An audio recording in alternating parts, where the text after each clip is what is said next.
Me doctor Priyal Chandurkar. Priyal my fight with cancer. Actually जेव्हा मला सरांनी पेट स्कॅन करायला सांगितलं डायग्नोसिसनंतर, सो मला माझ्यासाठी सगळ्या गोष्टी नवीन होत्या. म्हणजे पेट स्कॅन जरी माहीत असला तर प्रोसेस काय असते, कसं असतं मला माहिती नव्हतं. आणि चार्जेस अँड ऑल सगळ्या गोष्टी आम्हाला नवीन होत्या, माहीत करून घ्यायच्या होत्या. सो मी तिथे हॉस्पिटलला फोन करून विचारलं की बाबा पेट स्कॅनचे चार्जेस काय असणार आहेत. तर ते आम्हाला तिथून कळालं की बाबा तसं 24,000 आहेत, पण तुम्हाला सरांनी चा रेफरन्स आहे, सरांनी सांगितलं आहे तुमच्याबद्दल, तर तुम्हाला 14,000च लागणार आहेत पेट स्कॅनचे. सो माझा नवरा म्हटलं की माझ्याकडे स्कॅनचेसुद्धा पैसे नाही आहेत, माझ्या अकाउंटमध्ये सध्या 10,000 असतील.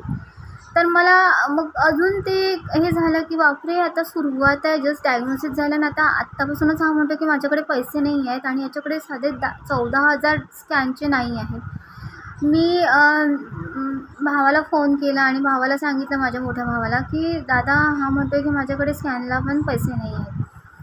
माझ्या अकाउंटमध्ये 10,000 असतील आता आणि माझा अजून EMI बाकी आहे गाडीचा. तो म्हटला की ठीक आहे, त्यांना सांग की बाबा तुम्ही स्कॅनचे पैसे मॅनेज करा, बाकी खर्च दादा करेल, आम्ही करू जसं.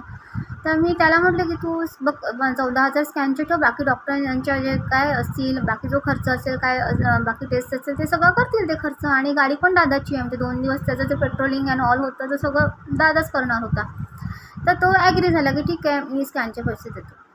तर जेव्हा आम्ही तिथे स्कॅनला गेलो आणि तिथे काउंटरला जेव्हा पैसे पे करण्याची वेळ आली, तर तेव्हा त्यांनी त्याच्या खिशातले फक्त 5,000 काढले आणि त्यांनी मला आवाज दिला की पियुषकडून पैसे घे म्हणून.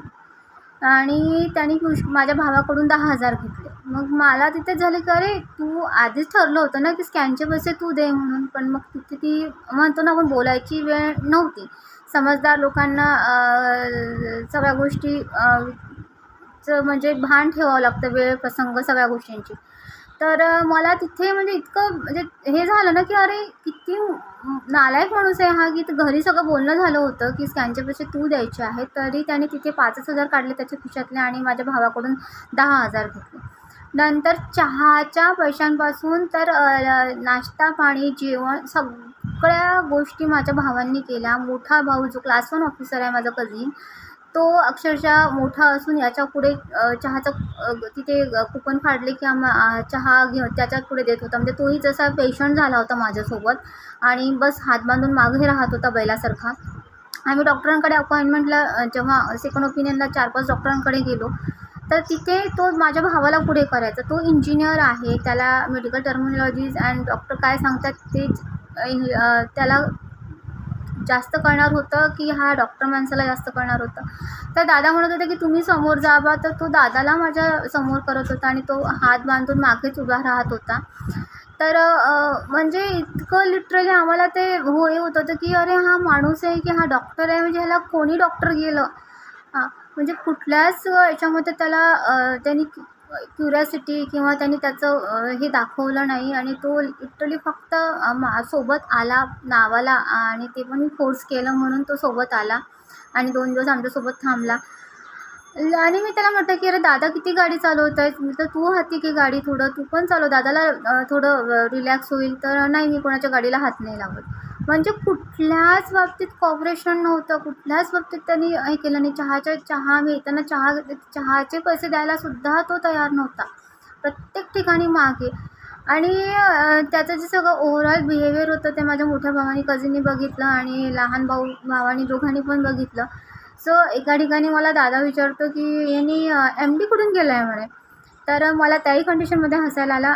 लग्नाची 7 वर्ष झाली होती आणि मी घरी अजून हे नव्हतं सांगितलं की हा माणूस BMS MD नाही आहे, हा फक्त प्लेन BMS आहे.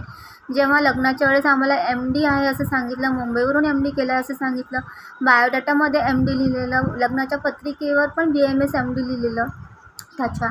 आणि मी म्हटलं ठीक आहे, म्हणजे मी हे घरी यासाठी नाही सांगितलं की किंवा सेटल आहे मुलगा, प्रॅक्टिस चांगली चालते तर ठीक आहे, नाही तर नाही बाबा. तर मी त्या गोष्टीचा इश्यू केला नाही.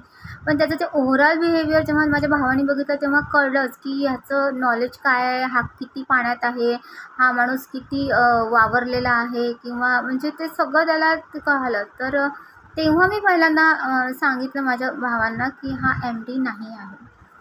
तर म्हणजे ज्या व्यक्तीवर आपण अवलंबून असतो, ज्या व्यक्तीवर आपला सगळा विश्वास असतो, तो व्यक्ती लिटरली मागे हात बांधून, हात खिशात घालून मागे उभा राहायचा. पण एकदा त्याने ₹10 खिशातले काढले नाही. आम्ही वर्ध्याला गेलो. वर्ध्याला तिथल्या डॉक्टरांना आम्ही भेटलो. त्यांनी मला तिथे CT स्कॅन सांगितला करायला. तिथे माझा लहान भाऊ आणि माझी मावशीची मुलगी तिथे जी BMS करते ते सगळे धावपळ करत होते मेडिसिन्स आणायला, हे करायला. हा माणूस त्यांच्या मागे, म्हणजे ते लहान मुलं आणि त्यांच्या मागे हा होता. आणि पैसेसुद्धा तो लहान असून माझा लहान भाऊ सर्वात तो पे करत होता आणि हा फक्त मागे त्यांच्यासोबत उभा राहायचा.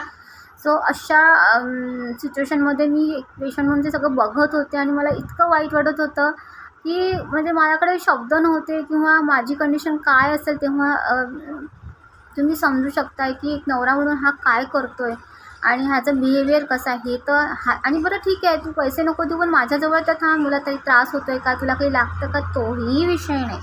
म्हणजे कुठल्याच बाबतीत नाही. म्हणजे तुम्ही पैसा नका लो, पण मला एक मानसिक आधार, एक इमोशनल हे तर द्या, तो सुद्धा द्यायला तयार नाही. हां, फक्त की बाबा कोणी म्हटलं नाही पाहिजे म्हणून सोबत जायचं आहे. आणि मी तेव्हा रडले की तुला तर माझा स्कॅन आहे, पहिला स्कॅन आहे, माहिती नाही काय होणार आहे, कुठं अजून इन्फेक्शन निघणार आहे का. तर म्हणून तो नावाला आमच्यासोबत आला. तर अशा सगळ्या सिच्युएशनमधून मी जात होते आणि लिटरली एक अशी कंडिशन आली माझ्या आयुष्यात की मला असं वाटलं की त्याच्या 2 थोबाडीत मारावं. पुढे अजून असे अनुभव आहेत की मी तुम्हाला सगळे शेअर करणार आहे. पण इतके क्रूर आणि इतके मूर्ख विकृत लोक आपल्या म्हणजे सोबत आपला पाला पडणार होता. मला खरंच म्हणजे मी कधीच एक्सपेक्ट केलेलं नव्हतं त्यावेळेस.